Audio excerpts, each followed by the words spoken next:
నమస్తే అండి. నేను మీ doctor K Samyuktha, consultant urologist and uro gynaecologist, Srikara hospitals, RTC cross roads. So చాలామంది ఈ క్వశ్చన్ అడుగుతారండి, యూరాలజీకి నెఫ్రాలజీకి డిఫరెన్స్ ఏంటి అని. సో యూరాలజీ అని మనం కామన్ టర్మినాలజీలో అంటాం. It is also known as genito urinary surgery. So మనం ఏమైనా సర్జరీస్ కిడ్నీకి సంబంధించి, లేకపోతే మూత్ర నాళం లైక్ యూరేటర్కి సంబంధించి, మూత్ర సంచికి సంబంధించి ఏమైనా సర్జరీస్ చేసినా, లైక్ కిడ్నీ రాళ్ల సర్జరీస్ కానీ, ప్రాస్టేట్ గ్రంథి వాపు ఉంటే ప్రాస్టేట్ సర్జరీస్ కానీ, మూత్ర సంచిలో రాళ్ళున్నా లేకపోతే క్యాన్సర్ ఉన్నా దాని సర్జరీస్ చేసే వాళ్ళని యూరాలజిస్టులు అంటారు. నెఫ్రాలజీ అంటే ఏంటంటే మెయిన్లీ ఫిజిషియన్.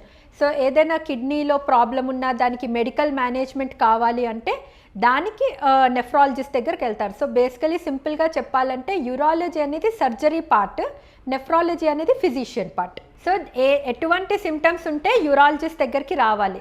జనరలీ మూత్రంలో నొప్పి ఉన్నా, మంట ఉన్నా, పొత్తి కడుపులో నొప్పి వస్తున్నా, నడుము కింది భాగంలో నొప్పి వస్తున్నా, లేకపోతే వాంతులాగా అనిపిస్తున్నా, మూత్రం రంగు మారినా లైక్ రెడ్ కలర్లో వస్తున్నా, జనరలీ యూరినరీ ట్రాక్ట్ ఇన్ఫెక్షన్స్లో ఇటువంటి సిమ్టమ్స్ వస్తాయి, కిడ్నీ రాళ్ళు. అటువంటి దానికి యూరాలజిస్ట్ని సంప్రదించాల్సి వస్తుంది.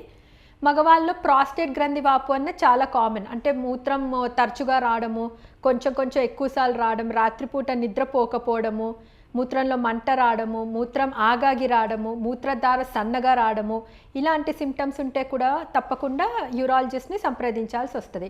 మూత్ర సంచిలో కొన్నిసార్లు రాళ్ళున్నా, లేకపోతే మూత్ర సంచిలో ఏమైనా గడ్డలాగా ఉన్నా, అటువంటి టైంలో మూత్రం ఎర్రగా రావడము, లేకపోతే కొంతమందికి మూత్రం నొప్పితో రావడము, మూత్రంలో చీములా రావడము, అలాంటివి వచ్చినా కూడా తప్పకుండా వచ్చి యూరాలజిస్ట్ని సంప్రదించాల్సి వస్తుంది.